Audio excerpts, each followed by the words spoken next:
I'm Jessica Delich with News Channel 5, and we're here now. We're going to change pace a little bit, and we're going to talk about the Central boys and the East boys. They're out on the court practicing, warming up behind me, trying to get ready for this one. Now, a month ago, we watched Central just absolutely annihilate East, and I think we're going to see a really different game here today. I talked to the kids this week. Normally, they feel like crosstown rivals are a lot closer than they were last time, so we'll see. Here's a little preview of what's to come. It's a good win for Cheyenne Central, and again, I don't think East can be too disappointed because, again, it's a conference game. That it's important, but it's a learning experience. It's been nearly a month since Central schooled East out on the court. Now both teams are back, a little bit older and a little bit wiser. I think it's going to be closer this game. It wasn't a surprise that on January 23rd, Central, a picked favorite for state, went home the winner. But the final score, 55-32, came as a shock to everyone. All crosstown rival games are usually close. That's the first one I've ever seen that was like our last one was that big. They probably got a little revenge out for us. You know, we basically humiliated them in front of all their crowd and everything, so they're going to come out to get us. Well, since we got blown out last time, this is probably the biggest game of the year for us. We started off a little slow in non-conference games and in the conference. We weren't playing well as a team. Unlike the T-Birds' slow start, the Indians have treated all of their opponents the same way, knocking them off one game at a time. Since the matchup in January, Central has culminated a 13-game winning streak and landed on top of the SWAC. But despite his team's commanding position, Coach McLeod knows this matchup has to be taken seriously, because in a crosstown rival, anything can happen. I remember 2 or 3 years ago that, we had a very good ball club, and they beat us, on the last second shot. So, I mean, it could happen anytime, anywhere. The crowd, the live television, the rivalry are all good reasons to want the win, but there's one more that outweighs them all. It's going to be the last game for all the seniors. The class of 2000 will see 7 East and 10 Central players take the court for their last regular season game. And no doubt this time around, they'll both learn a thing or two. I talked to East High starter Lonnie Bull during the girls' game earlier today. There's a lot riding on this game for the East Thunderbirds.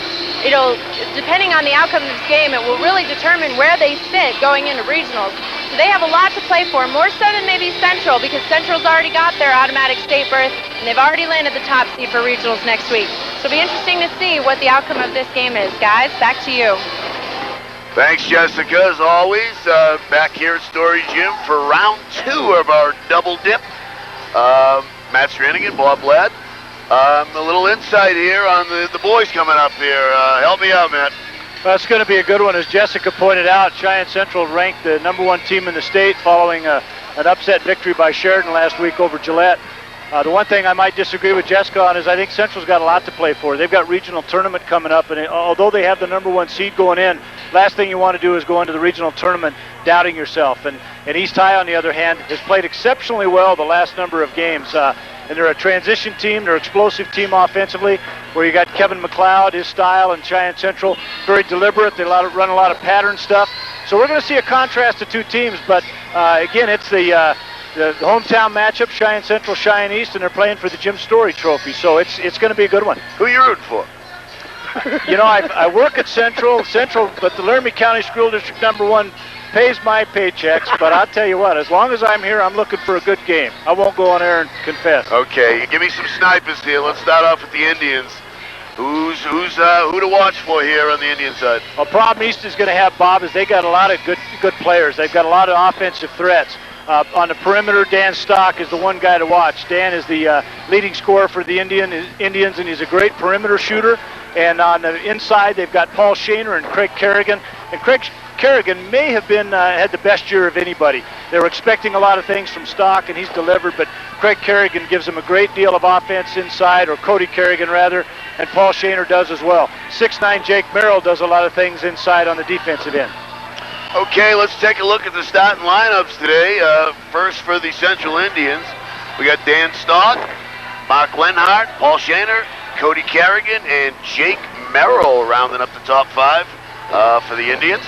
Mark Lenhart, as you looked at those starters, Mark Lenhart is really the defensive stopper for the Indians. Okay, Matt, thanks. And let's take a look at the East Thunderbirds lineup. Gavin Majaris, Starting it off, Doug Bailey, Mike Palzer, Lonnie Bull, and Josh Williams for the T-Birds. And we're gonna get underway. Well, we got a little while, but give me some insights on the East. Who do we got to watch out for, the offense and defensive stoppers for the T-Birds? Well, I think the big gun that Kevin McLeod's probably talking to his team about is Gavin Manjaris. They stopped him last time, but he's really a streaky player in terms of shooting the ball. If he gets off to a good start, he can light it up in a hurry. Mike Palzer, really an outstanding athlete, was our quarterback in football. He's certainly capable of scoring too, and Lonnie Bull gives him an awful lot of inside play. And a guy who I think is going to be a key in this game is probably Doug Bailey. His brother Mark Bailey is a starter at the University of Wyoming, and although he's an underclassman, big games come in his genes. You've got Hank Bailey, his father played at Wyoming and played in these Central games, so he's going to be a key in this ball game as well. Let's talk a little about the last matchup. I obviously wasn't here. Maybe give a little insight on not only the outcome, but some of the keys for both these teams on the last visit here to Story Gym. Well, in that first matchup, it was a 20-point swing. Cheyenne Central with a big victory. And although the score was 20, I think the game was much closer than it indicated. But I think the key difference in that ball game was that Cheyenne Central defensively really gave nothing easy to East. It turned East into a perimeter jump shooting team, and most of those jump shots were fading away from the basket. So if I'm Ed Weber, the one thing I'm talking about in the locker room is that you don't back away from Central's pressure. That's their man-to-man defense is one of the things that they're noted for, and I think that they've got to step up. And even though there's an awful lot of size inside with Jake Merrill at 6'9", Cody Kerrigan at 6'4", and Paul Shaner at 6'4", I think they've got to step it up inside, challenge him on the offensive end, and if they can't do it from the paint, they've got to try to do it from the free throw line. Because if they can put some of Central's people in foul trouble, Central's bench is not noted for being real deep. Kyle Hubbard has given him some minutes off the bench, but Nathan Sandiger, the top reserve, is out with a dislocated ankle. So there's going to be some untested people on Central's bench. So we'll see how that plays out during the course of the game. Yeah, I'm looking over here on the roster, and we're talking about in the paint, like you said, the low post matchups. I see Jake Merrill, 6'9" senior over there. He's kind of the go-to guy in the paint, Matt? Well, I think Paul Shaner and Cody Kerrigan are the two guys offensively that they look for. Jake Merrill at 6'9" is really a key. We won a state championship at East High School in 1988 with a similar player, a guy by the name of Lee Mayberry at 6'9", who finished his playing career at Fresno State. They're similar in this respect. At 6'9", they don't get many putbacks. They don't get many second shots. Offensively, I think Paul Shaner might be one of the best inside post players in the state. He's got great quickness, got about a 37-inch vertical jump. So I think that's who Central will look for on the offensive end. I'm looking at the T-Birds roster here, and I see 6'4" as the tallest player. That's why that kind of stuck out about Jake Merrill, seeing the height advantage. Maybe they might try to exploit that in the game. That was kind of my point, but that's okay. You're the expert here, the ex-coach, and I'll talk a little about what Ed Weber has to do. Do they run a kind of an up-tempo? Do they press? Do they trap? In the ball game for the East? Well, they do a little bit of everything. They run a 2-3 matchup zone and with some different looks. They'll press on occasion. They run a 5-man passing game. And you're exactly right. Maybe you should be the one in coaching, because in that first matchup, Jake Merrill was a big player on the offensive end because they did try to take advantage of that matchup. And Jake Merrill, over the course of the year, hasn't been consistently looked at as an offensive player, but that matchup created some problems. On the flip side of that, though, I think East has got an awful lot of quickness, and maybe that can counter some of Central's size. Okay, on the other side, it's Erica Briggs is the coach? No, Kevin McLeod. I'm sorry, I got my stats a little wrong. What kind of ball game do you expect from on the Indian side as far as the up tempo and the ball movement in the paint? Well, Kevin McLeod has got a great deal of experience. He was an assistant coach at the University of Wyoming. He coached at Weber State. He coached at San Diego State. He's got a great deal of background. And Central High School is really a well-coached team. They're going to be very disciplined, and you'll see a reason, I hope, obviously, is they're the #1 team in the state, is they're very well coached. They're very disciplined. They're a senior-oriented team, and big games, I think the seniors will step up. We saw that in the girls' game, and I expect no difference in the boys' game. Okay, We are going to take a break here. You're watching KGWN, CBS News Channel 5, back in 60 seconds. Sorry, Jim, Bob Blatt, along with Matt Stranigan. We're going to toss it over to Jessica Delich. I guess she got tomahawk. Jessica, what's up? Matt Man? Hey guys, I finally got a pair of these. This little arrowhead thing, it's great. I like it. I'm not biased. I don't want to have any loyalties to either team, but I kind of like the head guard. Here with Steve Smedley. That's right. Student council. Were you guys in charge of this? What's up with this? We decided that to get the whole school in gear for the game, we'd make these little things. We ordered them and gave them out at the tailgate party, which was held earlier today, and it really got the whole school in spirit for the game. Didn't quite work for the girls' matchup. No, not quite. The girls had a little trouble in their game, but the guys are going to tear it up. Guys are going to come out on top, you think? Oh yeah, most definitely. Fantastic. Back to you guys.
Nice job of the national anthem. As an ex-serviceman, it kind of hits home every time I hear that. Very well done. Matt, we're a few minutes away here from tip-off. I don't know how much more insight I can milk from you there. But both these teams once again look focused, and as this gym packs up here at Story Gym, just can't wait for the matchup, the second half of our double dip here. Well, and Bob, if I had much more insight, I'd probably still be coaching. But I'm not sure, what we're going to see in this game. The last game was such a blowout. You don't know, kids are kids, and you don't know if Central High School is going to come out a little overconfident. They've clinched, and you don't know if Eddie Weber has completely scuttled the game plan. He's going to try something different. So we've got about 4 minutes till we see a barn burner, though. Yeah, who got blown out last time? Help me out. Last time it was a big win for the #1 ranked Cheyenne Central Indians, about 20-point difference. Yeah. All right, we got Jessica on the loose again on the sidelines. Jessica, tell me what's up. Hey guys, I'm here with some highly spirited fans. I don't even know if you can hear me right now. It's out of control over on this east section. All right, one of you, this one right here. What's your name, bud? I'm Will Luna. Will Luna, what's with the face paint? We're the East High second string. We come out to every game and we're just gonna have fun and just pump up our guys and try to play good. We're gonna win. They've got the war paint. They're ready for battle. Guys, back to you. All right, Jessica, thanks as always. Looks like she's having a lot of fun there with everybody with the war paint there as this crowd is pumped up and ready to roll. As we got about 3 and change here left before the game starts.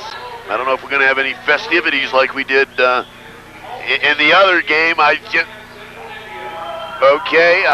got instructions from our technical crew. Great job. We're going to honor the seniors and the parents once again like we did in the first girls game. And Matt? Well, the thing I'm most concerned about right now is whether or not we ought to have security looking for Jessica. She was in the middle of the East High Thunder Undy section, and I'm not sure if that young man's name was Loon or Luna. I mean, they had the nice outfits, but, we talked about the support that these kids get. The Thunder Undies are the nickname of those rowdies from East. Started way back in about 1987, so they've got a little bit of tradition on their own. Yeah, just such pride. I mean, I look around and we don't have this up north, to tell you the truth. I mean, obviously we have more, pro teams that the media focuses on. But, I mean, it's really great to see that these kids are doing well and the parents are out here supporting their kids. And just, a lot of pride overwhelming the gym here. And just nice to see. Nice to see the community getting together here. One of the things I like here about beautiful Cheyenne. Just another thing to top it. But as the festivities roll here, as we take a look there, Bob, Kyle Hubbard. One thing that we look at, the thing that really makes activity such a big deal in our state and in our town is the support from the parents. We've done a number of studies, as has the National Federation of High Schools, on the impact of activities. And generally, these are the kids that have the higher GPAs. They don't have the discipline referrals. They're having a lot of success out here. They're having a lot of success in the classroom. Take a look at Cody Kerrigan and his parents being recognized. Cody, one of our starters, one of our best players. We get a look at his father there, Craig Kerrigan, played against in high school, and I think he's sporting the same haircut I've been sporting, and I don't know if that's years of basketball experience or pressure from working with guys from Massachusetts. I was ready for something like that. Thunderbird, where's that mascot? Thunderbird, right? Well, he'll appear, and I'm just relieved that you've left the Eagle. The Eagle landed early, but now he's gone. Flown away, thank God, yeah. As these festivities keep rolling here at Story Gym, and it's getting set for second half of our double dip. Go ahead, Matt. We get a look at Mark Linhart and his father, Kevin Linhart. We appreciate his support and the sponsorship that his business, Plains A to Z Tires, gives us, and without his support, we're unable to do this broadcast. And you mentioned Mike DeLear earlier, the school district, Laramie County School District #1, and on behalf of Dwayne Shope, the athletic director at Central, and John Schroff, the AD at Cheyenne East, we're really appreciative of the fun support that we get from Channel 5, Mike, and all of you. And I'm sure Kevin's got mixed emotions. The last East Central game, he'll see his son Mark, and Mark next year is signed to go on and play at football at Mesa State. Get a look here at 6'9" Jake Merrill, and Jake Merrill's a kid that really had a difficult time playing at all last year. Got in the weight room, spent a lot of time with Kevin McLeod in the off season, and his contribution to this team has just been magnificent this year. And as you can see, I'm sure the Merrills are very appreciative of the hard work that Kevin McLeod's put in with their son. Yeah, getting off track here a second. I took a ride to Scotts Bluff with my sales director, Bob Egger, and Mike DeLear, and we were talking a little golf there, and I guess you're golfing partner of Mike, and he's saying he's pretty good. I couldn't even touch him. I guess he's a 3 handicap or better than that, he said. If you add 10 to that, you're close. Oh! I'm up into double digits, but I've got a goal to get down here this summer. Speaking of good golfers, Mike's telling you that, so you'll set me up. Mike throws it close to the green, and he's a pretty good golf teacher as well. Yeah. That's why I probably am here. I'd like to go into that business because I see the effect that this business has had on Mike's golf game. I think broadcasting and working with Channel 5 is the way to go. You spend a lot of time on the links. Yeah.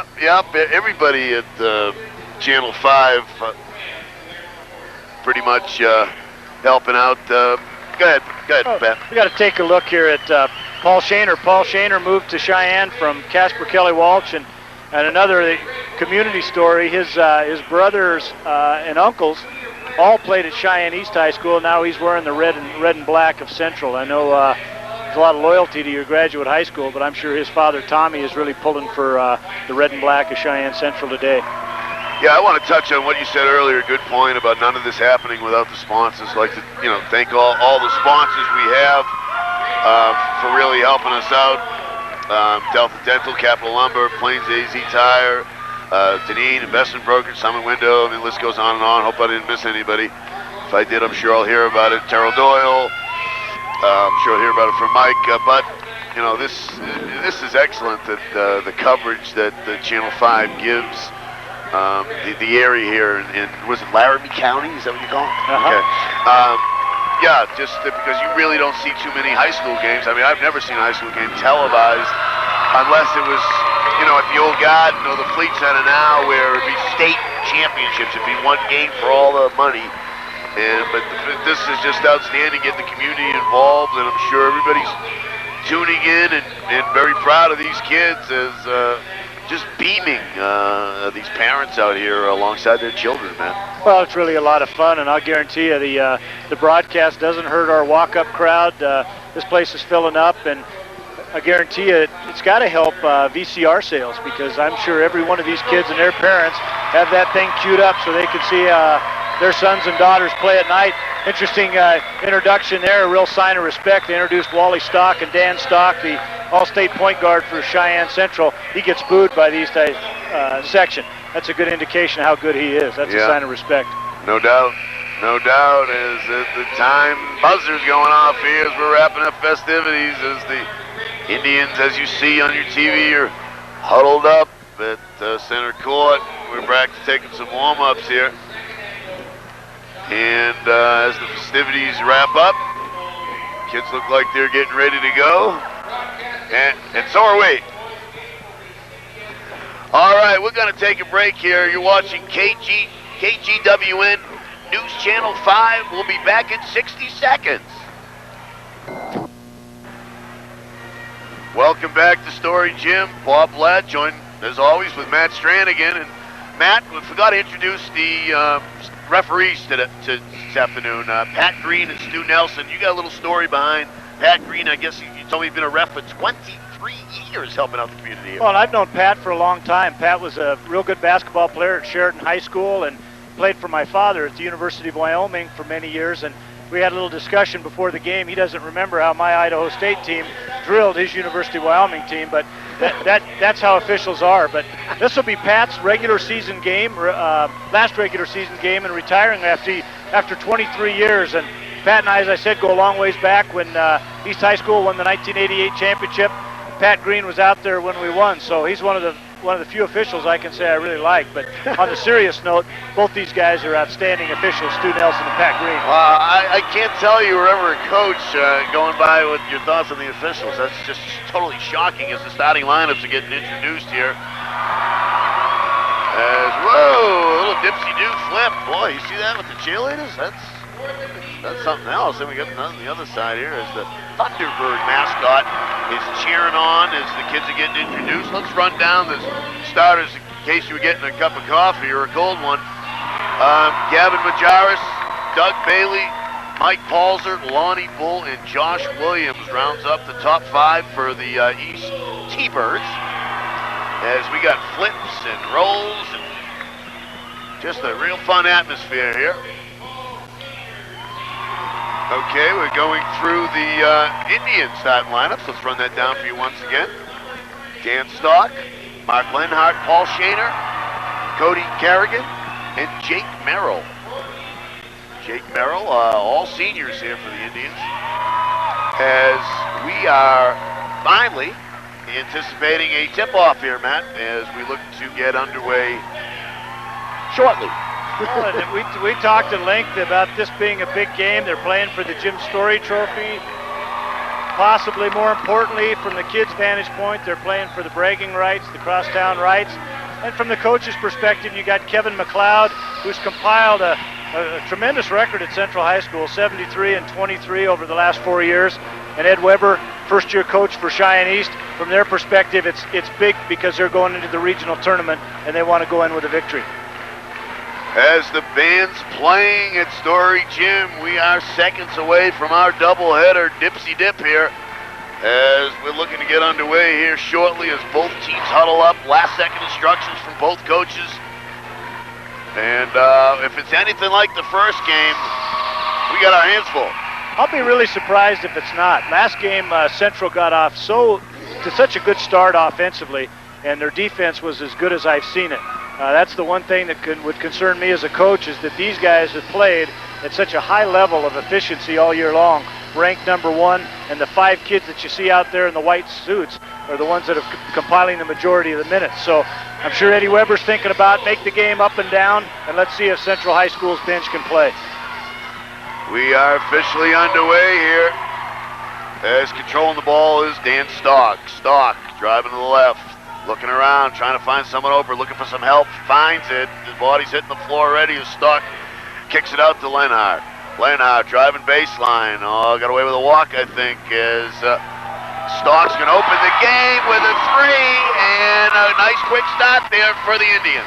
Well, it wouldn't concern me if I'm Eddie Weber as Dan Stock hitting a three. What would concern me is the fact that there wasn't with anybody within about 15 feet.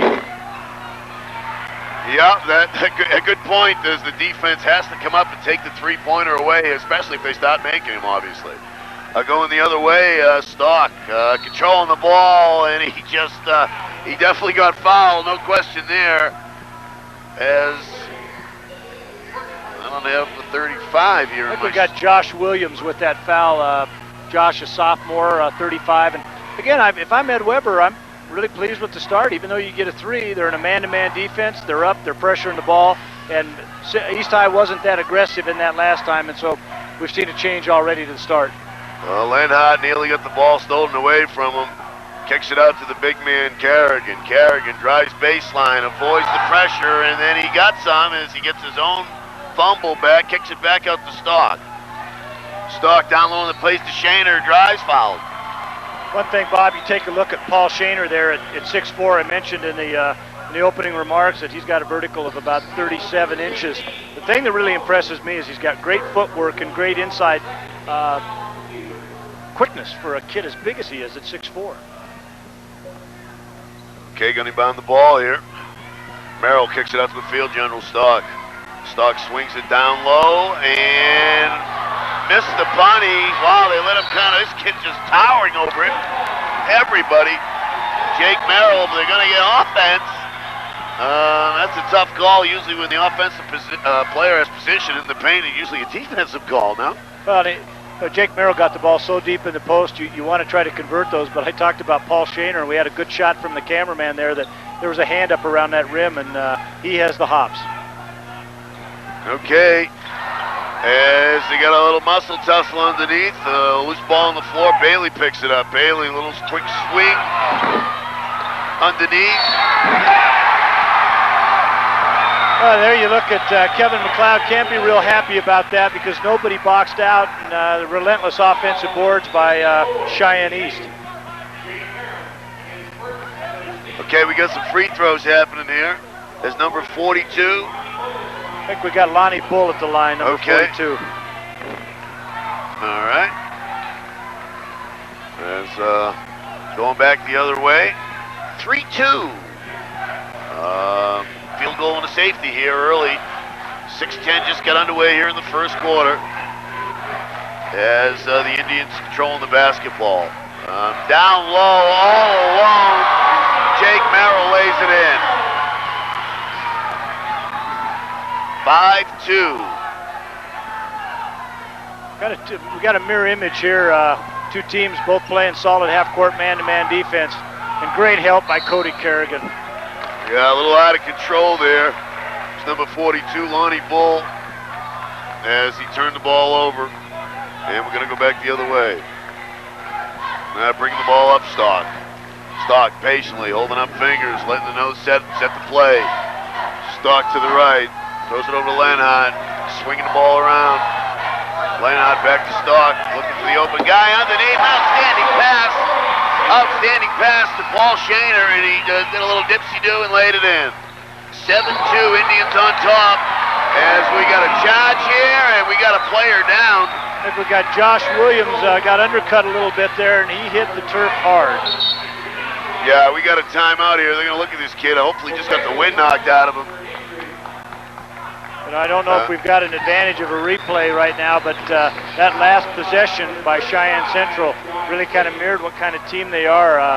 Great half-court execution, and Paul Shaner consequently able to get the ball open off a double screen just right next door to the basket for the easy two. Okay, good to see Josh Williams get up. He goes to the bench. I think he just got a little shaken up there as we're going back the other way. 7-2, early advantage for the Indians. Cheyenne East right now, Bob, pretty much sticking with a half-court defense. They're not putting any pressure in the full court. Part of that is the fact that you got Dan Stock, as we see Cody Carrigan light up the three. Dan Stock's not going to be pressured at the point, and we got a 10-2 big start for Cheyenne Central. Okay, back the other way. And almost a turnover there as Bailey controls. Bailey gives it over to Bull. He misses the jumper. We're coming back the other way with his head up and driving. Mark Lenhart, and I guess he threw it to one of our cameramen, Tony Hoffman over there, and we're going to go back the other way as turnovers, not something these coaches want to see, but part of the game at this level, and a little more patience on offense should help that out, Matt. Cody Kerrigan would have had to have about a 60 vertical inch to wrap that one in. But I think a good point here. Kevin McLeod going to this bench early with a substitution here. He's got Kyle Hubbard in there as well as taking Jake Merrill, 6'9", out. And they're launching these threes from everywhere at that Story Gym, and they're just not falling. Coming up on 4 minutes to go in the first quarter. And a nice little steal by by Stock, and he's driving all the way, and ill-advised, but a nice rebound and a follow by Shaner. And Dan Stock, I'm a little biased, but I think he's a coach's dream at the point. He is so smart. That time in transition, he's got a 3-on-1. What you tell your point guard is you keep it until somebody forces you to give it up. Dan Stock penetrates, gets as deep as the broken line inside. Nobody chooses him, he takes it up. Consequently, he's got a chance to shoot. But that's one of the reasons why I think Central has been so good over the last 3 years, is because that kid's been the point guard for 3 years. Yeah, it's one thing going down on a fast break and keeping your head up looking for the open player, but being in control and knowing what you're going to do is I'm impressed with this kid early. But you don't see him get off balance very much, whether he's shooting, whether he's playing defense. And legendary coach John Wooden at UCLA felt that was really the key for any basketball player on both ends of the court to stay on balance, and he's really the prototype for that kind of skill. Okay, we got some substitutions here as Mark Moran is entering the ball game. And East having a tough time finding the hoop. They only got a deuce up here, coming up on 4 minutes to go in the first quarter. As Paulzer throws it over to, trying to get the numbers here, and he decides to launch a three, no good. Good offensive rebound by Bailey, and lays it in. Well, I talked about Doug Bailey in the opening, and I thought great play by Bailey taking the ball to the much bigger Shaner, and he's either going to get fouled or he may get it blocked, and that time neither one happens, and he gets the big basket inside. Okay, Indians trying to answer that hoop. As driving a little out of control, he got a foul here. Foul's going to be on number 21. Glenn Sewell, I think number 21. I think one of the reasons we're having problems with those uniform numbers is East High, obviously with a bigger budget than Cheyenne Central, they're coming out in the brand new uniforms. Well, I'm looking at the book, and it's obviously not updated, and I don't know these kids, and it's making my job kind of tough here, is all the numbers have changed from the book, so if you're hearing some dead air, it's not your TV, it's me just not knowing who to call. I apologize, but we've made these changes, and hopefully we can get back on track here as Stock is just dished it over to Kerrigan. Kerrigan standing there, and he got fouled. You got to appreciate the fact that East High is being aggressive defensively, but they've got 5 fouls yet, and I'm not sure you want to waste these. Cheyenne Central, pretty good free throw shooting team. They're going to get in the bonus on the next foul, and consequently, I don't think you want to waste those fouls and put them in the bonus, certainly not this early in the game. And it looks like we got a 20-second timeout, so we'll stay right here. And 12-4, Indians, I guess, picking up where they left off last game. Pretty much dominated the game thus far. I think you're seeing, Bob, the kind of game we anticipated from Cheyenne Central. They're really controlling tempo, and I think East is possibly a team that's more comfortable getting out and going with it a little bit. Consequently, they've taken a couple of quick jump shots, and I think Coach Weber, by the appearance of this first quarter, he wants them to be a little bit more under control offensively and be a little bit more patient, but they're probably like the racehorse. They'd like to get out and go a little bit. Okay, Stock just launched a three, not answered. Offensive rebounding by the Indians, just dominating the T-Birds. I don't think they have an answer with the presence of these kids for the Indians underneath. They just can't get any position underneath. Well, not only is there a size difference, as we talked about, Jake Merrill's up around the basket. He jumps pretty well, and he's 6'9", but you also got those 6'4" kids with the great springs. Yeah, and Kerrigan left all alone underneath and just broke out the bunny and put the biscuit in the basket as we're going the other way here as East continues to struggle. As Stock handles the ball. Another three, and look out! As number 13, Mike Spaeth. Mike Spaeth just hit a bomb from Missouri, and this game is turning into a rout quick. I would think maybe a timeout by Ed Weber might be in order here, but a nice little drive there to answer. As number 44 laid it in. I think David Ellis is the one that gets that basket, but Kevin McLeod just really upset because the kid goes airborne on the shot fake, and then they rotate over and don't get any help defensively, and that's really the hallmark as we look at Jake Merrill taking the ball to the basket hard.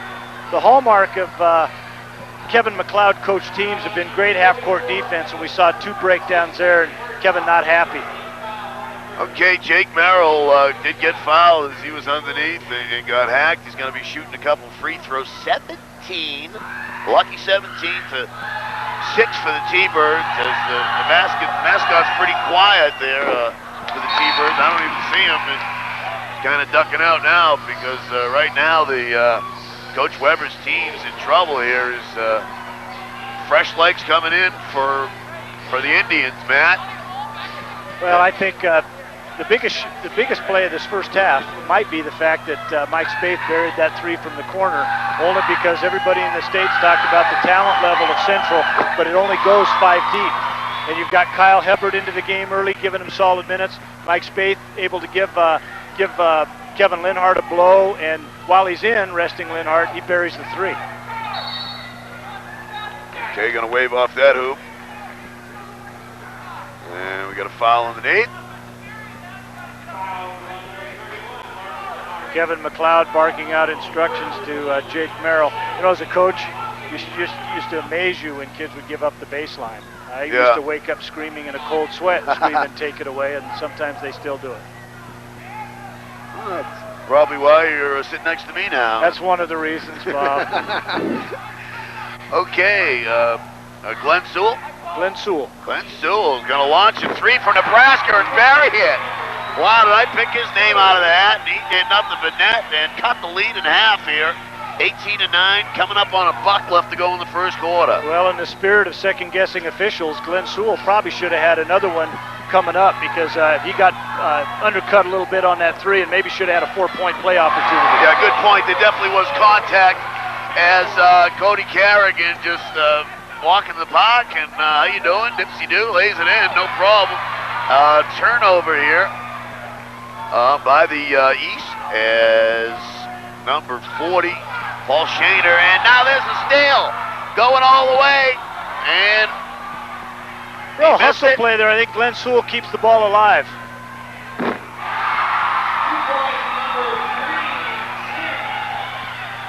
I think Blake Sims, number 3, comes off the bench to give him a little lift. They changed all these numbers around on us. Everybody's got a different number. They must have got a new sponsor or something because something's up as Stock just a little fadeaway there, and his kid's got a little swagger to him, and he's backing it up with his performance, Matt. Yeah, he's a confident kid. May be the arguably the best soccer player in the state. He's a starting quarterback for Cheyenne Central. We take a look at Jake Merrill playing great inside defense. And totally stuffed as a prayer is not answered at the buzzer here. And that's the end of the first quarter with the Indians 22 and the T-Birds 11. We'll be back in 60 seconds on News Channel 5. Look here at the Plains A to Z Tires and Capital Lumber scoreboard. 22-11 Indians up by 11. As I'll join with Matt Stranigan, I'm Bob Ladd. Thanks for tuning in to News Channel 5, the #1 station in Cheyenne, as we're back to live action. Cody Carrigan, dipsy-do, a little runner, no good, and a beautiful tip-in by Shaner. He got position, Matt. Nice looking play. But Shaner, he's got great timing, great vertical leap that we talked about. Another demonstration of what kind of player he is with great hands. I think Pat Green bailing out Doug Bailey a little bit on that call. Pretty good defensive switch out by Cody Carrigan, but got the break with the bump. All right, 24-11. Indians in control. 7:30 left to go before the half. As he's trying to mount something, get some kind of momentum, something working here to get back into this ball game. As Williams holds the ball. Williams over to Monjaris. Monjaris finds someone down low. It's kicked back out. We got a 3 launch. It's going to stay down for a nice looking shot by Josh Williams. Matt is going to help him get back in this ball game. Well, you got to like the nice jump shot from the 3-point arc, which you don't see that kind of range very often. But Doug Bailey had the ball inside, and from Ed Weber's vantage point, if I'm coaching East, I probably want Doug Bailey to try to jam it down their throat. If you get a block, fine, but you got to get these guys in foul trouble, because if it stays on the perimeter, that has a tendency to favor Cheyenne Central. Yeah, this kid Merrill is just doing what he wants, when he wants, how he wants it. They got to foul the kid at least, I would think, to at least make him make the free throws, because he's doing layups out here. But right here we talked about the possession of take it to him, as we got another substitute coming in for Cheyenne Central. Cody Carrigan picks up 2 fouls. So again, early here at the 6:40 mark in the second quarter, Central's got to go to their bench and give some of their untested reserves some minutes. Okay, number 15. Bringing the ball up, Stock. Stock, diddle, diddle, daddle, doodle. To my right in front of me. Quickly throws it over to Lenhart. Lenhart outside the baseline, looking to find someone. He finds Stock in the post. He drives. Loose ball. He's got it back and leaves him alone. And he throws up the 3 and buries it. This kid's unbelievable with his patience on offense. Taking the defense go away from it and take advantage and capitalizing. Well, I'm not sure, but I think that may have been Mike Palzer. Bob commits a major mistake, switched out on Stock, and then backed off. And Stock, the kind of player he is, the minute he's uncovered, he's looking to bust it. Yeah, burn, baby, burn. I don't think he'll do that again. As we got a kick out and a 3 and break out the air condition, because we got an air ball on that shot. That's not what they're going to give East. Those kind of 3s, those open shots, and make them bury it. And because they're so far behind, why not? I'm not sure Kevin McLeod's happy with that shot. Kevin Lenhart, or Mark Lenhart rather, shot the ball from the wing. Maybe a quick shot. He's going to get that anytime he wants it. But typical the kind of kid Mark Lenhart is, he hustles back and gets his own rebound. Okay, back the other way. As we got Williams. Williams over to Palzer. I think Cheyenne Central, Jared Bayless, number 4, coming off the bench for Kevin McLeod's Indians. Okay, thanks, Matt. As the field general out here, Stock, who's just dazzling so far in this ball game. He's on fire. Look at the ball movement. I'm impressed with finding the paint, the open player in the paint, I'm sorry. And Stock gets the ball back, and a little dipsy-do fake. He's going to throw up a 12-footer. And this kid is definitely on fire. As nice hustle, nice defense to get back by Jared Bayless to break up that baseball pass. I think Kevin McLeod's one of those guys that next year be real interesting for him. You talk about nightmares, graduating 5 of these kids, but I'd probably negotiate a deal to try to get Stock back. He makes the team look so good because of the decisions he makes on the court. Nice deep interior defense by Jake Merrill. All right, Paul's over to Sewell. Sewell finds number 20, Doug Bailey. He misses the little pumpkin. And back the other way, and here we go with Dan Stock. Stock thought about it again. Thinks better. Kicks it over to Jared Bayless. Bayless over to Stock. Patience. Holding up a finger, calling the play. He looks around trying to find the open man. Bayless. Sitting there holding the ball, Stock. Wow, he's from Arizona. No way. Oh, if he hit that one, that was a pandemonium in this place because that was a NBA three-pointer. That was a bomb, but he's got that kind of range. He's a stationary shooter more so than a jump shooter, and he's got that kind of range. Yeah, the confidence that he's showing. That until you stop me kind of attitude. I'm going to launch from everywhere on Story Gym as number 21, Glenn Sewell answers for the East Boys. 31-16 is coming up on halftime. Coming up 3:45 to go in the half, and it's like a runaway train here. His Stock is just, I'd get in his face. I would distract him. I would do anything to disrupt his offense because he is the general out there, and this ball movement here is unbelievable as they find Shaner underneath, and it's early to say turn out the lights unless these kids come and make major adjustments in the second half. But this one is just one-sided completely, Matt. Bob, right now, even though as we take a look at Mike Palzer penetrating and Josh Williams shooting a long three, this kind of game is right now Central's putting on a clinic. Offensively, they're cutting the zone up. Ed Weber, and I'm not sure I don't disagree with his adjustment. He goes to the 2-3 zone. He saw enough of Shaner and Merrill with the bunnies inside. But now as they go into the 2-3 zone, Cheyenne Central, on the flip side, they're going to get ball reversal. They're going to run clock. They're going to shoot good shots. They're going to penetrate gaps. They got senior leadership, and they're well coached. That's why they're number 1 ranked team in the state. Here we go with Stock for three. Oh, butter! Put some butter on the pumpkin and a little mustard on the hot dog because this kid is, like you said, putting on a clinic. And it's a beautiful thing to watch from this standpoint. As I think that with Dan Stock on the other end, quickly, Matt, they're afraid to come up close because of his quickness. And if they get in his face, he'll just dipsy-do right by him and create offense, whether passing or driving into the layup. As another turnover. Sorry, Matt, go ahead. I was just going to say, you're exactly right. Stock does so many things well, and I've seen him shoot the ball well and have those kind of games, but he's in a zone right now a little bit. And even bigger is at the 2-minute mark, we're seeing a lot of kids come in for Central. All right, you're watching KGWN. We'll be back in 90 seconds. Let's take a look at our Capital Lumber Plains A to Z scoreboard as the Indians having a little fun here, up 36-16 over the T-Birds. And Matt, during the break, we were discussing who might be our player of the game. It's a little early to call, but I really don't think so.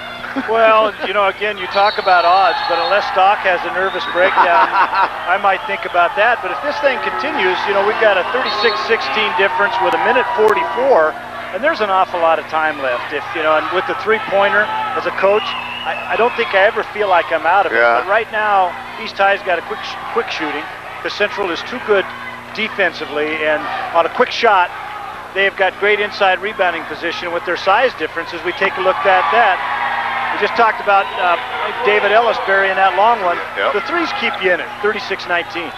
There you go, Matt. Right on cue is Dan Stock coming back the other way. Let's see what he's got in his magic bag of tricks here. Is slowing it down. He's getting a little more aggressive on the defensive end, it looks like, trying to disrupt, like I mentioned, something to change the momentum here. Go ahead, man. I was going to say Don Kane, 52, a sophomore, brings in more size into the game with some inexperience at 6'5", 52. Marcus Trim's a senior, 23, getting his first time. But again, Kevin McLeod, 1 minute left. He's up 20, close to it. He's going to take some time off, maybe hold it for last second shot, unless we see a defensive breakdown for an easy basket on East. Yeah, why not? Smart play with no shot clock here in high school hoops. Either make them foul or just let's have some patience. Which right in front of us here, Mr. Stock is just putting on a clinic with his little dipsy-do between the legs, fiddle-diddles.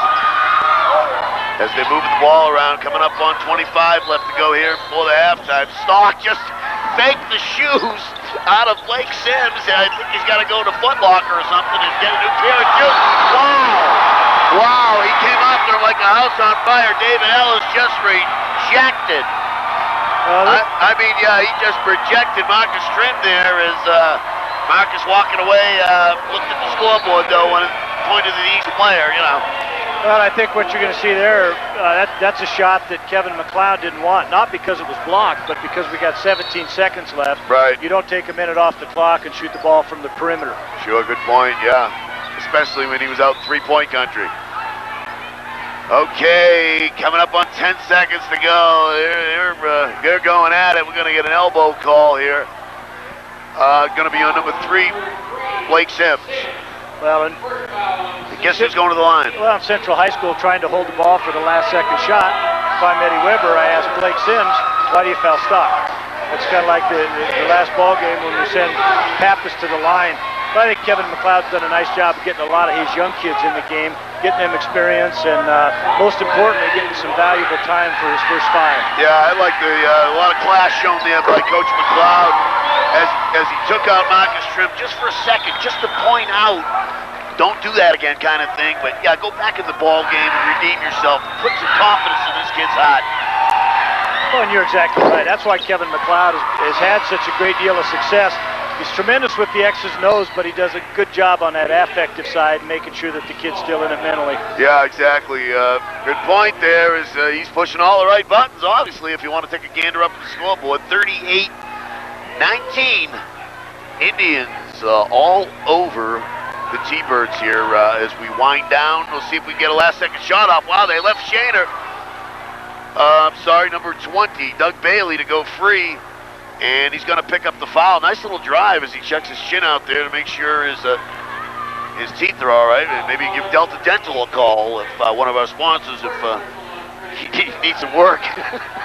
Well, pretty good help. Don Kane, 52, we talked about earlier, he is a sophomore. He gives up the baseline, but Marcus Trim does a pretty good job of rotating over. I'm not so sure he didn't have a good block, but Stu Nelson, the underneath official, sometimes if you take the ball to the hole aggressively, you're going to force the official to make the call. Consequently, Bailey's able to get to the line here with a minute .4 left in the first half. Yeah, no doubt there was contact there. It's just whether he had position or, he created the foul there. But let's see what's happening here as a launch from Mississippi at halftime. That's going to close it out. 38-21.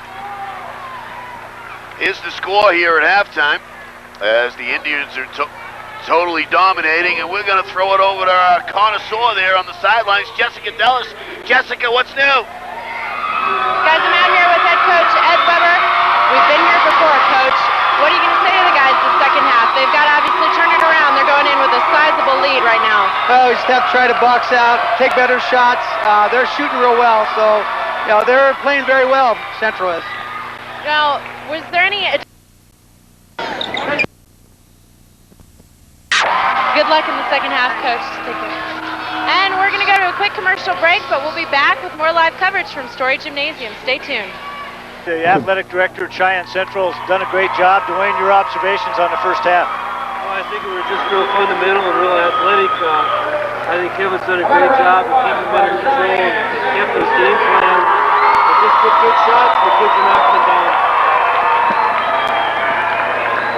I was going to say, I'm a little shocked. East High School's been playing very well, and as we talked in the opening, Bob and I were discussing Cheyenne Central. We're ranked number 1 in the state, but I'm a little shocked about how big the difference is in the first half. Well, I thought East was playing, they're probably surprised maybe the conference. I expected maybe a 5 to 10 point ball game, but I think our kids were really focused. We've got all seniors. They had a game plan. They knew what they wanted to do. And this is a big win for them if we go out and finish the second half. Dan Stock has played some great basketball this year, but maybe as good a first half as I've seen from Dan Stock all year. Well, when Dan gets the stroke going, he's hard to beat, and he's got some open looks. And I think if you give Dan an open look, he can knock it down. And they've set that pick, and he's come around that backside screen, and he's seen the basket, and he's putting them down. We talked about the success of Cheyenne Central's basketball team, but I know no one's worked harder for Cheyenne Central athletics than you. Where do you see the other programs right now, the winter sports season, and some of the things looking forward to the spring? Well, man, I'm really excited about our program. We've made some real changes with your help and everybody else's, and we got our new football field, we got our new track, we got our new weight room. I think the kids have accepted the challenge that we expect success, we expect them to win, we expect them to work hard. Our track teams are doing great. Both of our soccer programs this spring should be very, very good. And so it should be a fun spring for Central High School. If you're, as a longtime coach yourself, 13 years at the University of Wyoming as a head coach of cross country and track, you're in the locker room, you're Eddie Weber. What do you tell these Ty T-Birds in the second half? Well, I think if I was Eddie Weber, I'd tell Eddie Weber, guys, come on now. We're better than this. We got to get up, pick up our shoestrings, and go out and play these guys. We got to get in their face. We got to go to the boards. They haven't gone to the offensive or defensive boards at all, and we got to take it to them and see what happens. If we get back on our heels, we're going to get blown out by 30. Dwayne, again, thanks for all you've done for Cheyenne Central and the youth of Cheyenne. Appreciate your help, and thanks for coming. Thanks, man. All right, let's see what's up with Jessica Dellis this time. Jessica, what do you got? Hey guys, I'm out here with Jake Merrill's mom. It's kind of tough probably watching your son in his last big game against East High School. It's been tough. The 4 years go fast watching your kid play ball. Now hopefully you're going to get to see Jake play in college. We're hoping to. He's hoping he has quite a few offers right now to play at different schools, but he's hoping to go to the Air Force Prep. That's great. Good luck with him in the future. And I've also got Lindy Blackham with me. Lindy's a senior also. This was your last game, and you guys played real well. Thanks. It's emotional, and we redeemed ourselves a little bit from last time, so it was good to win. It was good to lose, but we made it respectable. Now, I understand that your boyfriend is out there playing right now. Yeah, he plays for East, though, so it's kind of tough. I'm cheering for Central and Gavin, so he needs to step it up a little and play a lot better. Now, tell me something. Are you cheering for East or are you cheering for Central right now? I want Gavin to play good, but I definitely want Central to win. Now, tell me something. You and Gavin both play. Do you guys go out and shoot together? No, we've never played together. I don't want to embarrass him that much, but he's a good athlete, and hopefully he can come out and score a few points, help East out a little bit. I hope so. We'll take a short commercial break, and we'll be back at Story Gymnasium Live in just a few minutes. Story Gymnasium, everybody. We're at halftime right now, the boys Central and East game. What's really turned out to be a domination once again by Central. East has got to start making the shots. You know, when I talked to Gavin Manjaris earlier this week, he said, you know, when we get nervous, we tend to overshoot our shots. They don't drop. We overthrow passes, and that's exactly what's been happening this first half.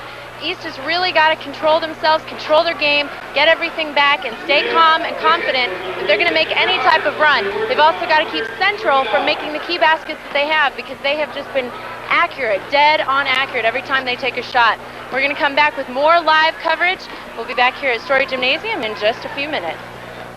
Story Gym. Let's take a look at the scoreboard. Brought to you by Plains AZ Tire and Capital Lumber. 38-21 as we get going here in the second half. And Matt, what adjustments can these T-Birds make to try to stop, for instance, Dan Stock? Well, the adjustment might be right there. Stock missed it. That might be it. I mean, he's got first half stats like my career stats. He's got 17 points. He's played well, and you know the difference in Dan Stock might be in Dan Stock. I don't know if anybody's going to shut him down, but you know Jessica made the observation. They've got to be aggressive. They've got to contest shots and not give them any open looks. But 38-21, 17 down. Threes change the complexion of the game, and if Central High School gets lethargic, East gets back into it. So this start is going to be crucial. Okay, Bailey's in trouble underneath, and there's a steal.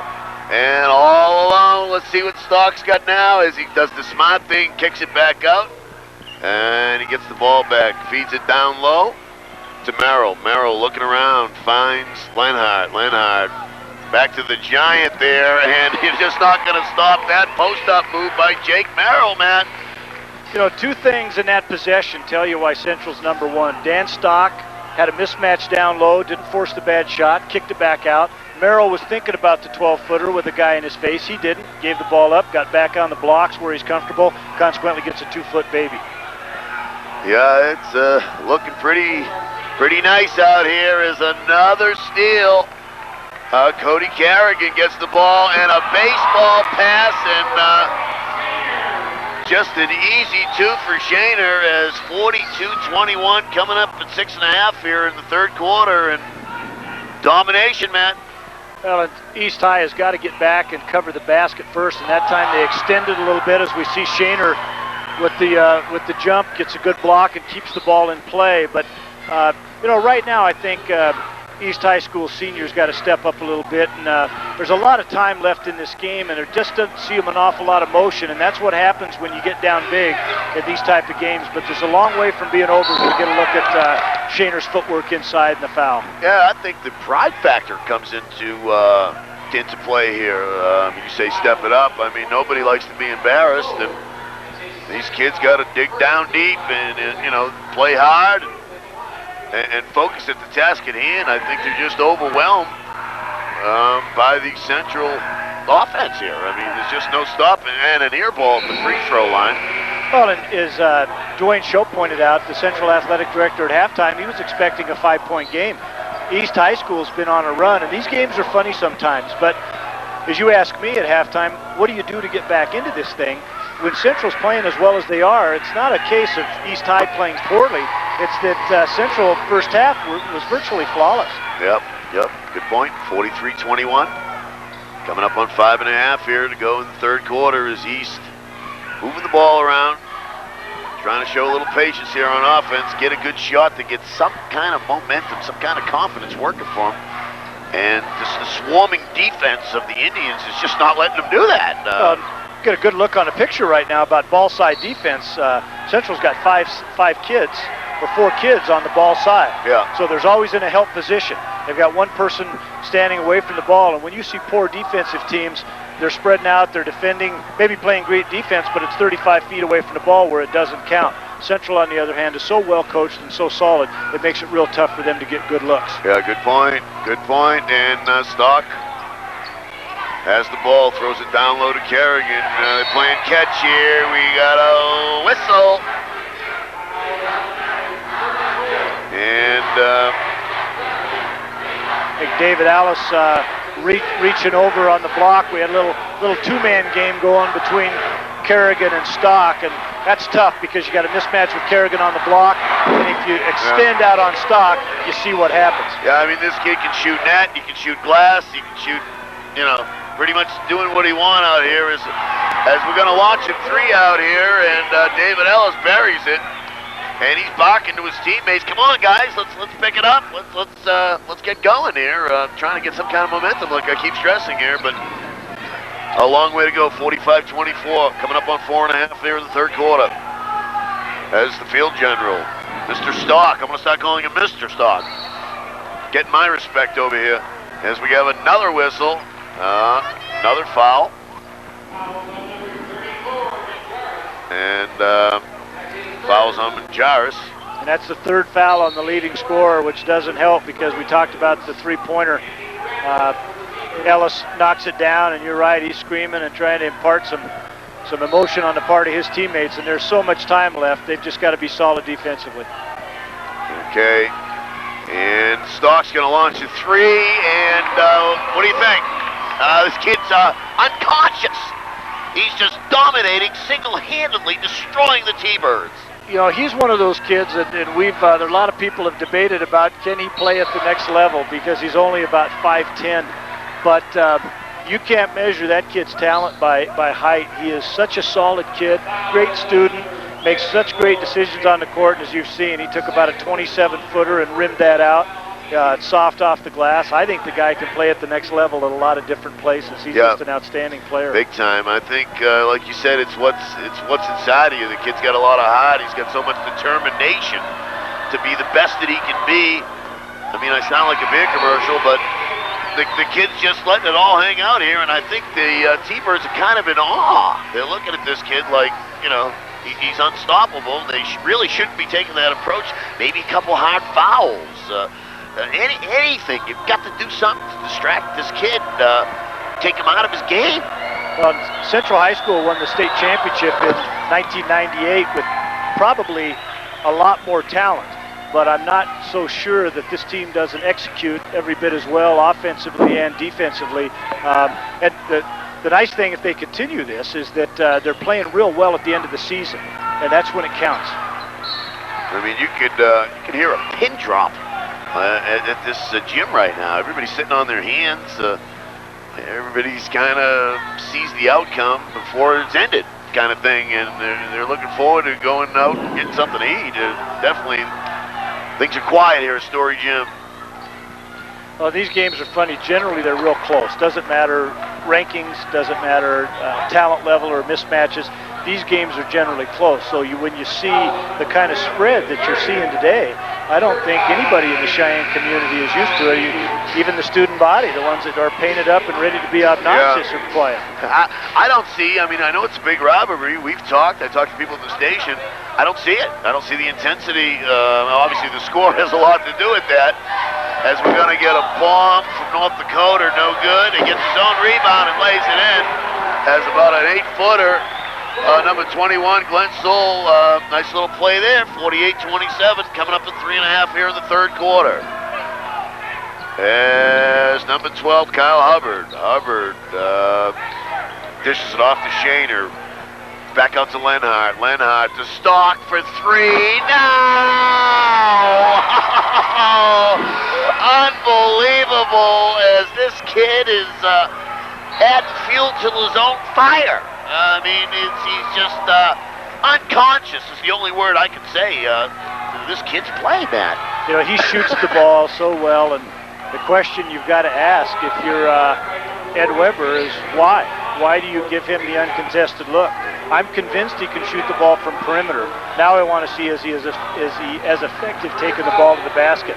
It's like Pappas. At this point in time, you tell Stock, beat me to the basket, but you're not going to beat me from the arc anymore. Yeah, as Ellis buries his first free throw, I mean, I just think that making no adjustments on the kid totally surprises me. Ed Weber is just pretty much letting the kid do what he wants. You got to try something. Here's the best answer for Stock's 3.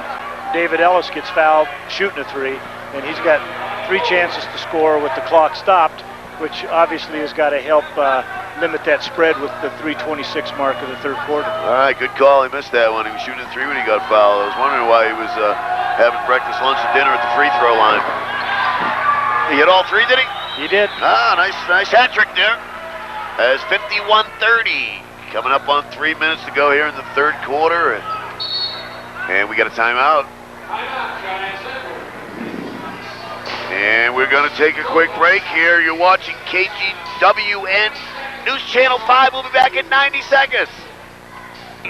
Scoreboard with Capital Lumber, 51-30. Slight edge for the Indians, Matt, as 3:18 left to go here in the third quarter, and for the T-Birds, what do you do? That's a cliche, but what are they not doing right? Let's try to, besides not putting the biscuit in the basket, it seems like defensively they're just not intensity levels lacking.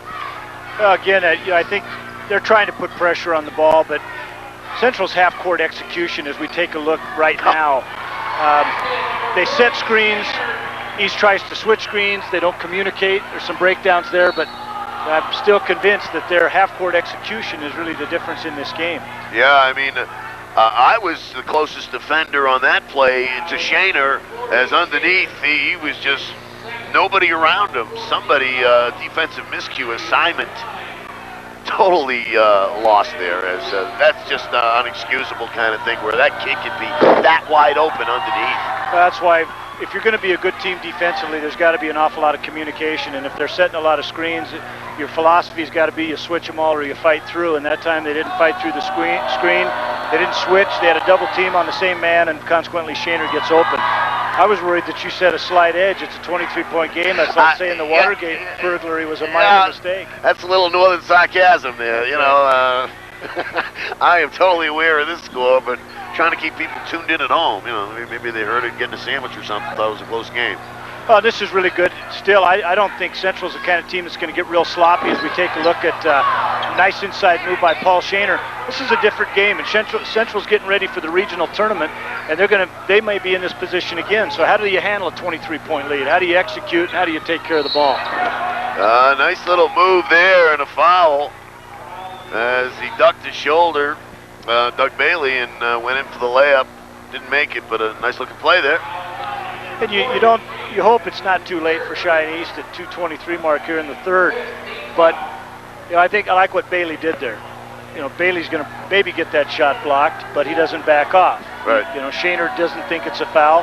Really doesn't matter what he thinks. It's what's the guy in the stripe called. He called a foul. I think if you take the ball inside, you force people to sit down, as we see Mike Spaeth substituting in with Shaner as he's picked up his third.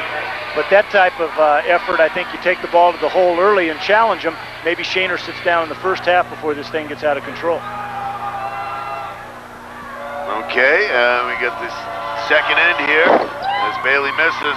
Nice little muscle tussle underneath. Good hustle by number 44, David Ellis, to try to get the rebound there. Ended up on his back, but he's back up, and we're back going the other way as the Indians control the ball. And Mr. Stark finds the open man, and we got a whistle as we're going to shoot some free throws. They over the limit here. Oh, we're not in the bonus yet, but that's one where you wonder if it's your day. Glenn Sewell kind of got thrown out of the way by Jake Merrill, and he's the one that got the call. But you talk about Stock's grasp of the game. That time they switched out. He's got David Ellis out on him at 6'4". First thing he's looking for is to try to find the mismatch with Jake Merrill. Takes the ball to the corner and to take advantage of that. So, you know, that's one of those things. That's Kevin McLeod's coaching, but that's an awful lot of intuition and understanding by Daniel Stock. Good point, Matt, as Stock controls the ball. Stock fiddle-diddle, daddle-doodle, looking around. No panic involved. Errant pass nearly picked off, but good hustle. Should be someone open here for a shot as number 12 drives all the way in, Kyle Hubbard, and they're going to call offense, and we got a kid down here hurt. A little shaken up. He pops right back up. Tough kid that he is, and checking out his hairdo, and that's number 42, Lonnie Bull. Hanging tough. Go ahead, Matt. Well, you got a last name like Bull, you've got to get up, don't you? Really nice defensive play. You know, we make light of it, but he made a real great defensive play by cutting off that angle and that drive to the basket and drawing the charge, and that's as good as a steal. Yeah, we had a pretty quick first half. This third quarter is kind of a lot of whistles in this third quarter, but justified. There are some muscle tussles and some banging. These kids are going all out here. Is another whistle. And buck 41 left in the third. 53-31. 22, as I do my math, point advantage for the Indians. You know, as we watch that foul down there take place, I'm looking over at the Cheyenne Central bench to see Kevin McLeod's reaction. That's one thing that he doesn't want to see is a reach over the top and in a bailout play. I mean, he smacks the chair. He's not happy with half-decent execution half-court. As Andy Ratliff rims out the second one, still 53-31, coming up on a minute and a half here to go in the third. As Stock handles the ball, Stock quickly dishes over to Leinart, back to Stock. Stock low, here comes a three, got it! Unbelievable. He's adding unofficially. He had 23 points at the break. We'll throw a hat trick on that as this kid's unbelievable. Nice little dipsy-do underneath. Number 42, Lonnie Bull, got free and laid it in. 56-33, less than a minute to go in the third is Dan Stock. Who else holding the ball? The most important part, he's closing in on 30 right now. The most important thing I think you notice about Dan Stock is he's not forcing the ball. He's got 27 plus, and he makes everybody else better. Well, someone else scored for the Indians. Mark Lenhard, a nice little fit of fatter, and laid it in there as he's going the other way, out of control and a walk. Yep, no. That's what Dan Stock thinks, and I'll agree with anything that he's doing out there. I think Pat Green called the block. Stu Nelson, the out official, had the walk. Yeah. I think really good call. He overrules him and felt that the foul came before the travel. Yeah, kind of the walking blocking thing, a combo plate. But that, I was going to say, Bob, the thing that a kid like Stock or anybody that gives you a perimeter game, when you're knocking it down from the arc, teams have to run and they have to spread out a little bit. In Central, Mark Lenhart that time takes advantage of the big gap and takes it all the way to the basket. So it's not just the fact that they're knocking down trays, but it puts so much pressure on you as a team defensively.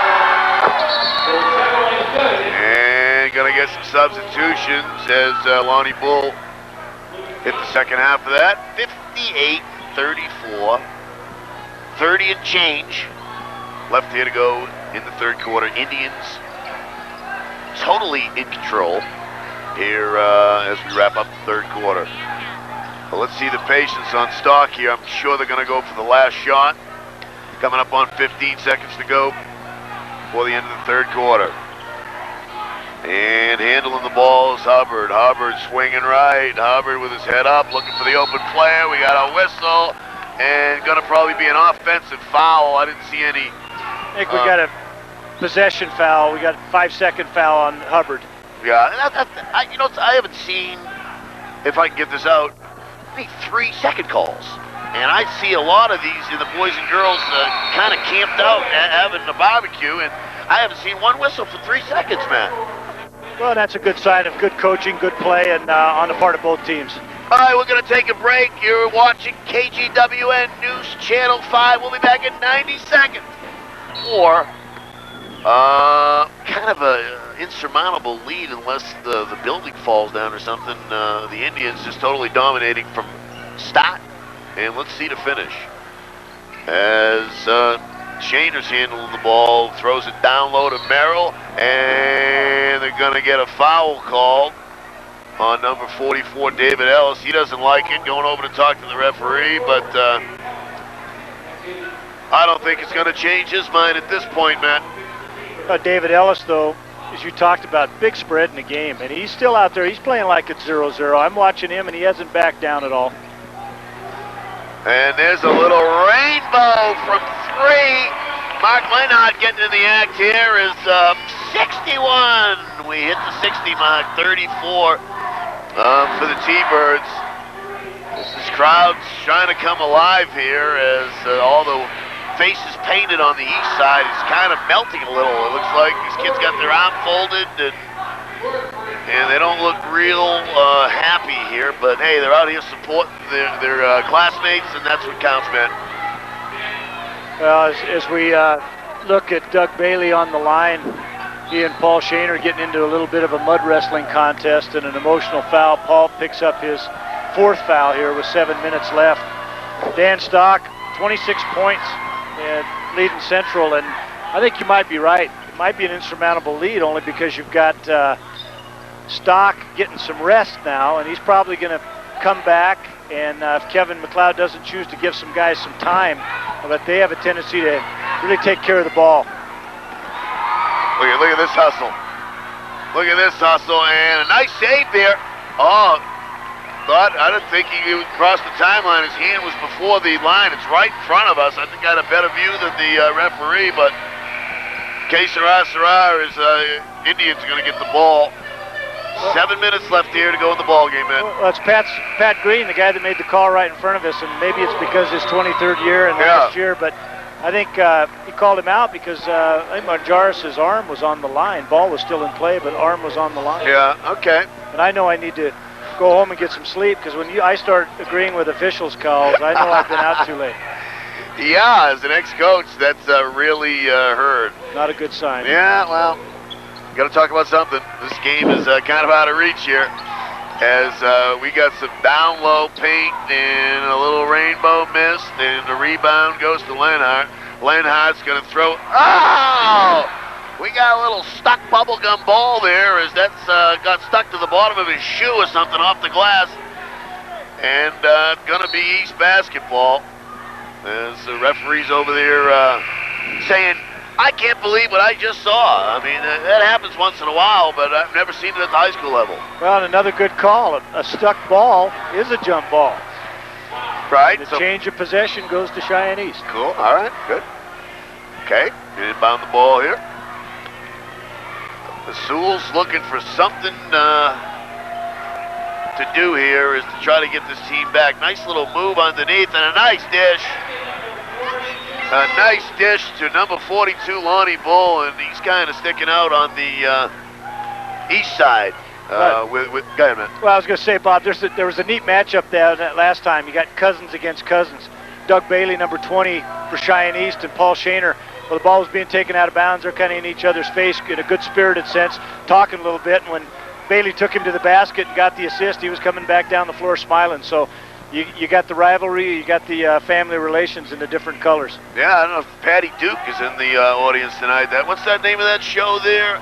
With Cousins, remember she sang that or whatever? That was never a big show out here. Massachusetts may have been #1 rated, but we didn't watch that. All right, I deserve it. Okay, we're going back the other way. As coming up on a fin, 5 minutes left to go here. 63-36, we're almost looking at 30 points. And this one is just all but the trimmings left. There's another miss by the East. And Mr. Stock is going to patiently walk the ball up and do what he's been doing well, and a reach-in foul and a good call right in front of us on number 21. Glenn Sewell. Glenn Sewell. Thank you. Almost had a nice pick right in front of us at the timeline, but as we talked about early, 5:20 is it's probably going to feel like an eternity for East because you're not going to get back in it with Stock on the floor. And you look who's out there, still the 5 seniors, and really this team's got a real chance to make a run at a state championship because not only do they do so many things well, they've got a guy like right there, Mark Linhart, is a real role player. Yeah, he hit the deck hard there. It wasn't a dirty foul or nothing. It was just the momentum carried him into the We got a player back down here at Doug Bailey, and I didn't see what happened. Yeah, I didn't either. I'm watching the play like you, Matt, but hopefully just got the wind knocked out of him or something. It's been a pretty physical matchup on both sides, but no easy layups given up by the Central Indians. You're going to have to earn it on this team, but I like your point. We're going to take a break here. You're watching KGWN News Channel 5 back in 90 seconds. Summit Window. With Matt Stranigan, Bob Blatt here. Let's look at the Plains A to Z and Capital Lumber scoreboard. 63. You got that right. The 36. Slight edge by the Indians as this one is mercifully, hope I said that right, winding down here. A tick less than 5 left to go here in the ball game. As the injured player is off the floor, and we're ready to get going.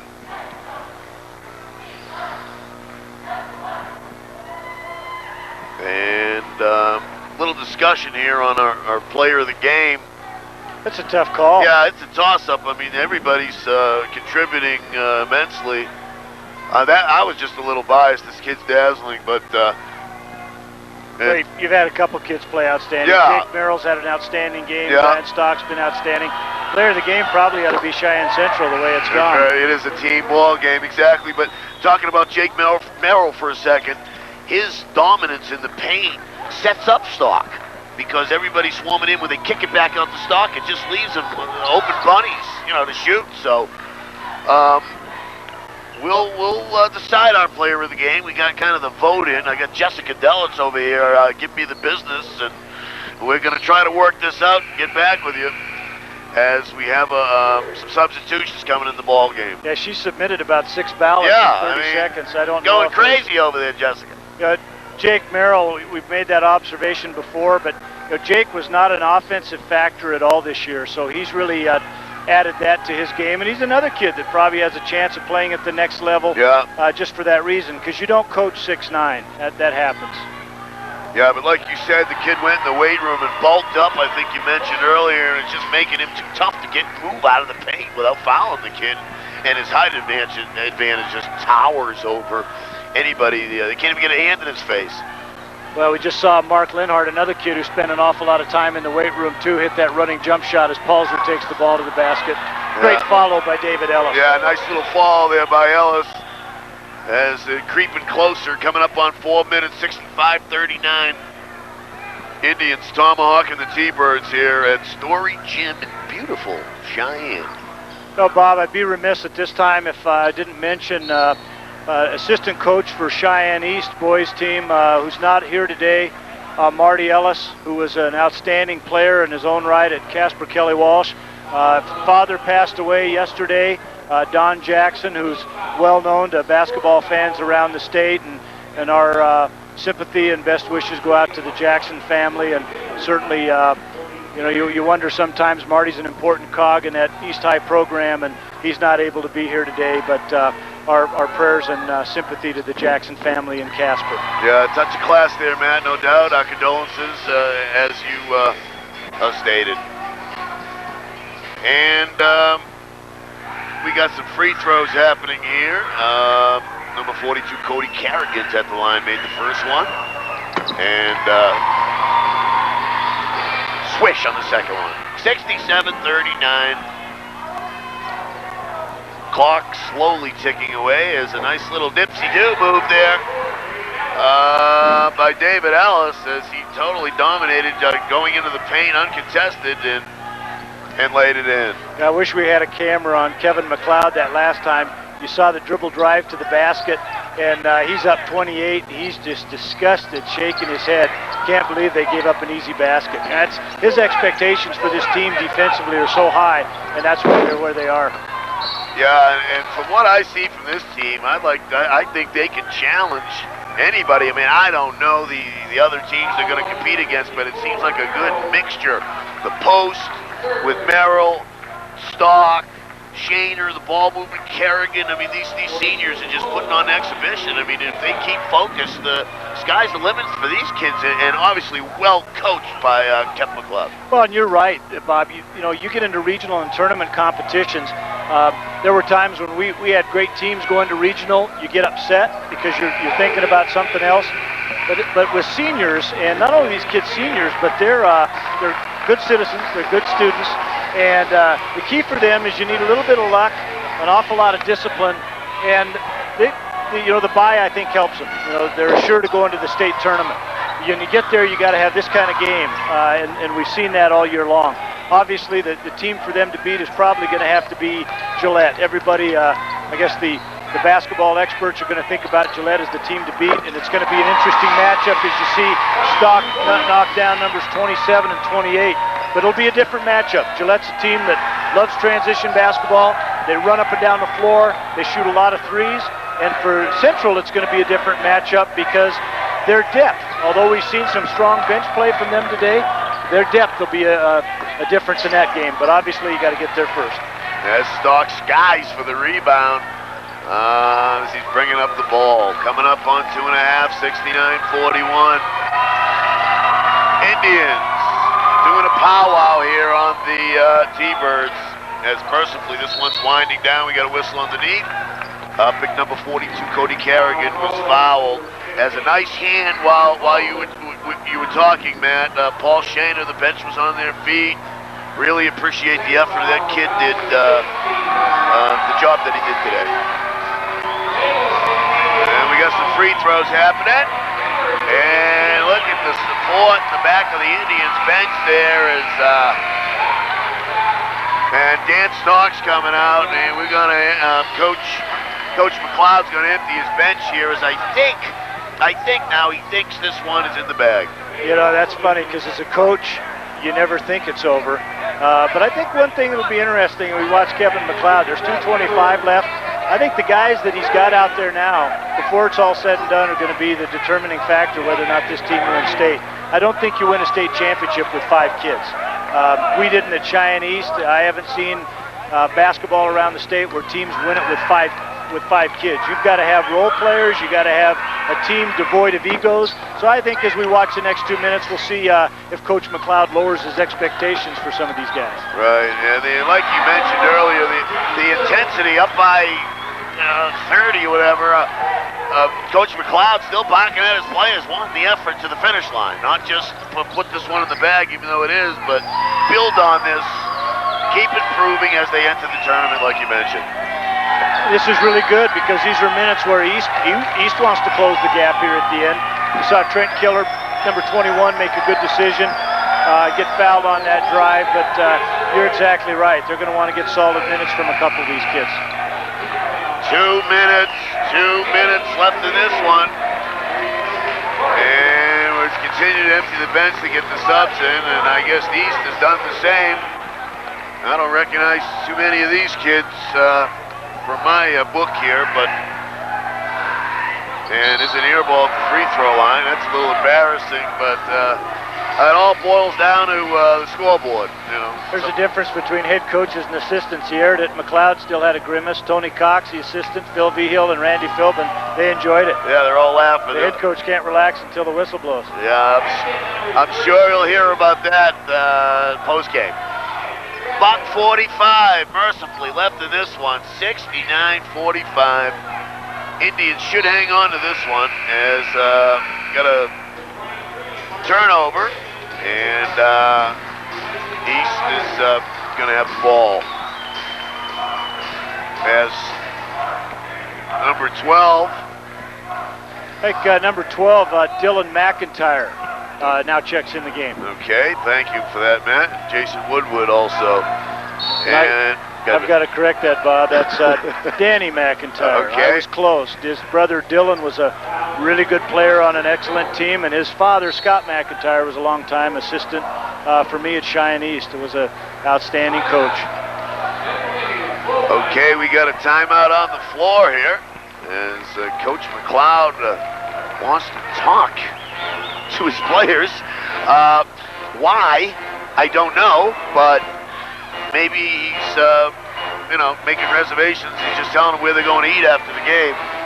You know, I think that's one of those answers that only the head coach can ask. I remember one game here against Cheyenne Central when I was coaching. We had a huge lead. 13 seconds left. I got a timeout because I'm watching one of my kids having an exchange with the crowd. You don't need that. Yeah. So at 13 seconds, I felt like it was important to make a point.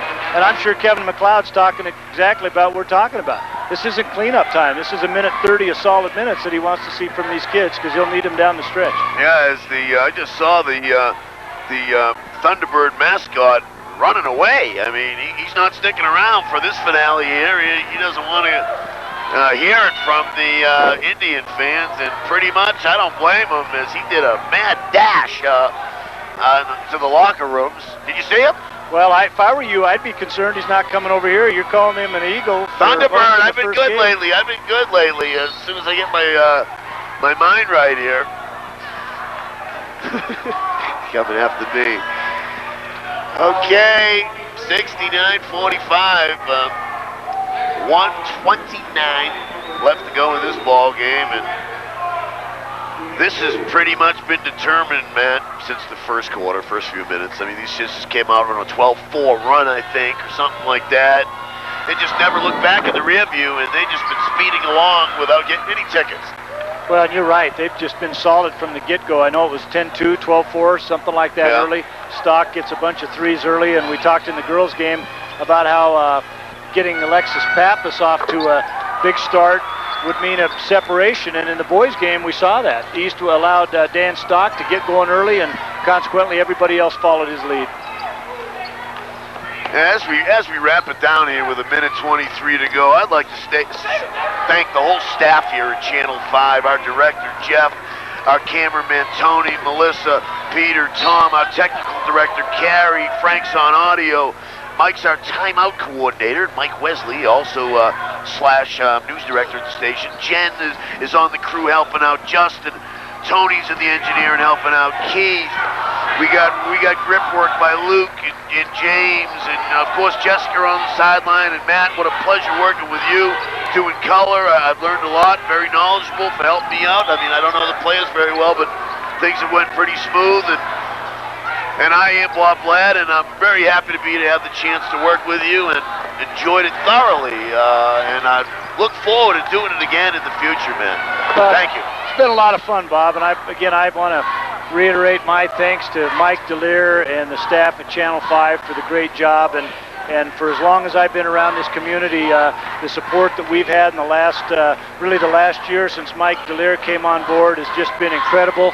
Channel 5 has always been a long-time supporter, but to come on board and televise both of these contests is great for the kids, great for the community, and on behalf of East and Central, we are, as a school district, very appreciative of everything that you do to help us. Well, very classy coming from a class guy. Matt Stranigan, and Mike DeLear kind of making things happen. He got me down here from Massachusetts, and very happy to be here, like I said, and enjoying Cheyenne immensely. as we are going to wrap this one up mercifully. Did I say that right? I don't think so. 11 seconds, a whistle, token whistle here, as this game is pretty much over as we got the tunes playing here. Yeah, we did. DJ kind of slipped off as the bubble has burst, as the balloons on the sidelines there for the East crowd. Should hear some pops pretty soon as the air is taken out of the East early by a few players, but noticeably the high scorer of the ball game, Mr. Dan Stock, and I'd like to take some stock out on that kid. What a bright future I think he has ahead of him. Nothing but positives. Great game by Dan, great game by Central High School altogether, and I'm sure East High School is real disappointed, and they, again, have got to probably look a little bit back in the rearview mirror because they came into this game playing great basketball, and one game does not make a season, and they've got the new line with the regional tournament as Don King adds the final nail. How fitting, all right, final nail in the coffin. He picked up an air ball and laid it in. As this one's over, here at Story Gym, final 71-47, Indians come out on top. You're watching KGWN, News Channel 5. We'll be back in a minute. To get around these parts, they say you need dogs. Good thing I got my Subaru Outback. With loads of cargo space, toasty seat warmers, and the added traction of full-time all-wheel drive, it's the perfect way to get around. Even when you're way out here. Now, as for the dogs, they're not much help if you ask me. Outback, the world's first sport utility wagon.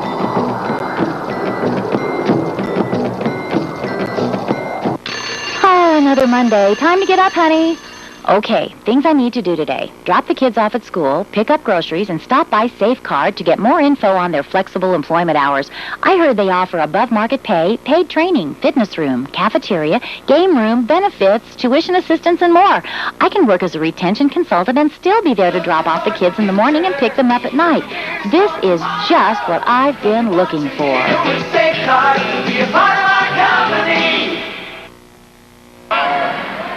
I'm here now with winning coach Kevin McLeod. Coach, I saw you before the game. Looked like you were wiping your eyes. Was this an emotional one today? Well, it was. You know, before I go any further, I'd like to send my condolences to Central boys basketball to Marty Jackson and his family. I know his dad passed away, and, you know, our thoughts and prayers are with him. And, you know, today's game is meaningless compared to what he's going through. But I thought today's game, you know, really meant a lot to these 10 seniors, and, you know, it's going to be hard for me to let them go. It was a good way to go out, I guess. Undefeated in the season, and we got regionals coming up. And real good about it, and you know, my hat goes out to East. We were just fortunate. It was an emotional one here today. Good luck next week at regionals. Take care. And that's it for right now. We're going to go to the desk now with the player of the game from East. Okay, welcome here as we're wrapping things up. 71-47 as the Indians totally dominating here today.